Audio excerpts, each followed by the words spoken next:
Muito bem, turma. Antes da gente partir para a resolução da questão sobre o livro das semelhanças, vou fazer um comentário importante aqui para você. Reparou que a gente não teve o falso somatório? Sabe aquela 1, 2, 3 e 4 estão corretas? 1 e 2, 2 e 3.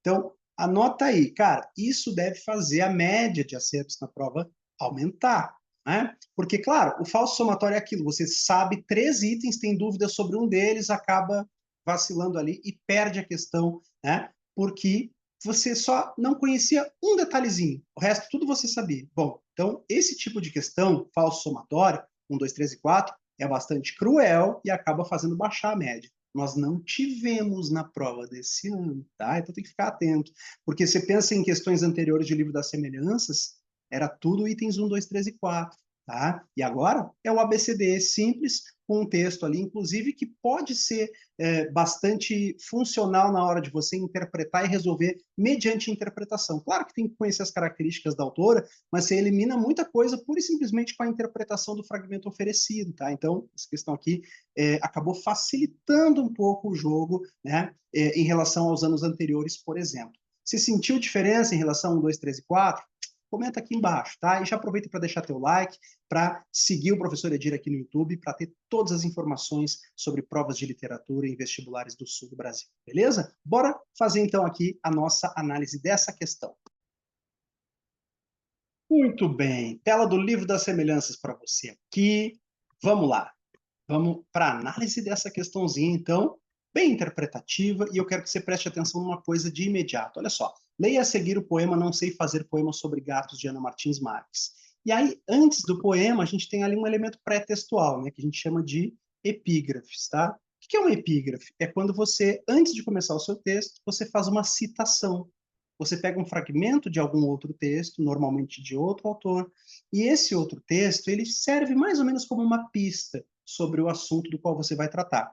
Então, quando diz ali, não sei gatografia Ana Cristina César, a gente já tem aqui o quê? Uma referência intertextual, né? A gente já está citando uma outra autora, a gente já está citando uma outra obra, tá bem? E a Ana, quando ela fala de gatografias, a Ana Cristina César, né, ela, de uma certa maneira, também está falando de um processo de gatunagem, sabe? Tipo de você pegar e roubar um fragmento poético de alguém. Uma coisa muito louca nesse livro das semelhanças e de jogo de espelhos é o modo como Ana Martins Marques dialoga com outros autores. Esse poema, inclusive, promove um jogo de espelhos muito interessante. Por quê? Ana Martins Marques está citando Fazer Poemas sobre Gatos, que é uma referência a um poema de Ana Cristina César, que, por sua vez, era uma referência ao fato da Ana Cristina César fazer uma espécie de gatunagem roubando trechos de outros poemas bastante conhecidos, né? Ou citando esses textos, né, na sua obra. Inclusive, quando a gente está falando de fazer poemas sobre gatos, a gente está falando aqui de Cats, né, que inclusive deu origem ao grande musical da Broadway. Certo? Então, quer dizer, a gente está fazendo relações de intertextualidade. Cara, isso aqui é muito forte dentro do livro que a gente está estudando, tá? Então, assim, ó, até para te explicar isso. Olha como a gente tinha isso detalhado nas aulas, porque a gente pensou, cara, não dá para deixar passar nenhum poema. Então, assim, ó, em Não Sei Fazer Poemas sobre Gatos, aqui está um print do slide, né, da nossa aula, que foi uma análise minuciosa de todo o livro que a gente trabalhou ali no nosso extensivo, né? Em Não Sei Fazer Poemas sobre Gatos, a autora cita em epígrafe Ana Cristina César. Não sei fazer gatografia. Gatografia é um neologismo criado por Ana Cristina César, que é uma outra Ana, para designar a arte de escrever como um gatuno, ou seja, roubando de forma sorrateira outros textos, fazendo paráfrases e paródias, sem deixar muito claro, muitas vezes, quem é o autor com quem se estabelece a relação de intertextualidade. Isso aqui é muito importante, tá? As intertextualidades.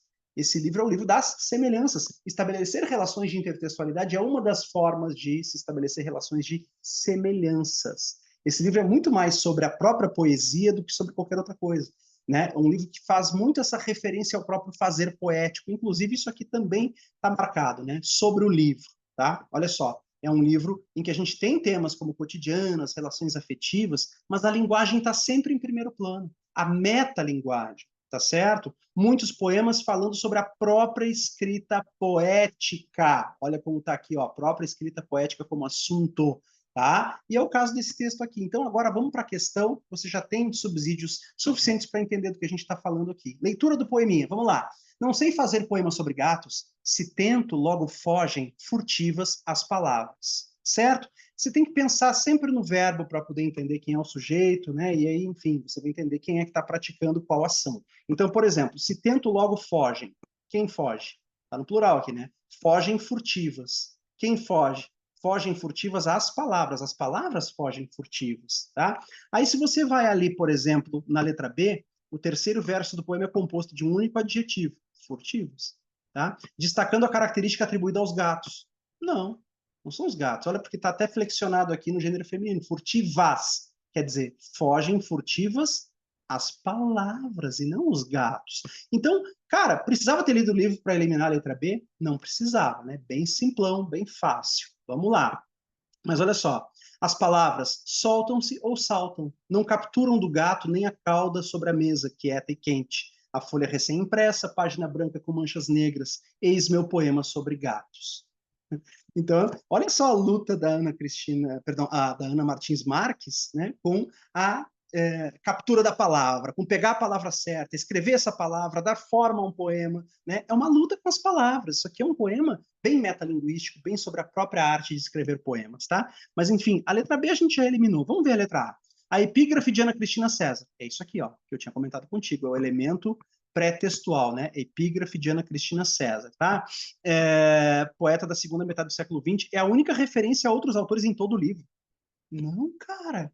O livro é cheio de relações de intertextualidade. Isso nós trabalhamos bastante nas nossas questões spoiler, nas nossas questões das listas gabaritadoras, né? Como tem relações de intertextualidade com vários poetas, tá certo? Tem um poema, inclusive, que a gente trabalhou bastante em questões, que foi um poema que é O que já se disse sobre o amor, né? E aí a gente tem vários trechinhos que são versinhos que são roubados, gatunados, roubados de outros poetas. Então, cada verso é uma definição de amor dada por um poeta diferente. Aí vai citando Camões, Vinícius de Moraes e outros, certo? Então, quer dizer, tem muita referência de intertextualidade, tem muito diálogo com a obra de outros autores. Portanto, quando fala aqui, isso aqui é a única referência a outros autores em todo o livro, baita mentira, não tem nada a ver, tá? Então, a letra A é falsa. C. O poema diz todos os procedimentos poéticos predominantes no livro, caracterizados pela regularidade na rima e na métrica. Francamente, né, o fato de não ter versos rimados e metrificados com regularidade aqui é uma tendência do livro como uma poesia contemporânea, uma coisa que a gente falou bastante ao longo das nossas aulas também. É uma obra que tende, como poesia contemporânea, que é a fazer o predomínio do verso branco, sem rima, e livre, sem métrica, exatamente como está colocado aqui. Portanto, a letra C está dizendo o contrário. Né? Não, isso aqui é uma exceção, e o livro é todo padronizado, metrificado e rimado. Não, né? A gente sabe disso. Letra C, falsa. D. O poema discorre sobre o fazer poético, sobre a dificuldade de as palavras se deixarem apreender pelo poeta. Quer dizer, as palavras são o quê? Fugidias, furtivas, são difíceis de capturar. O poema discorre sobre o fazer poético.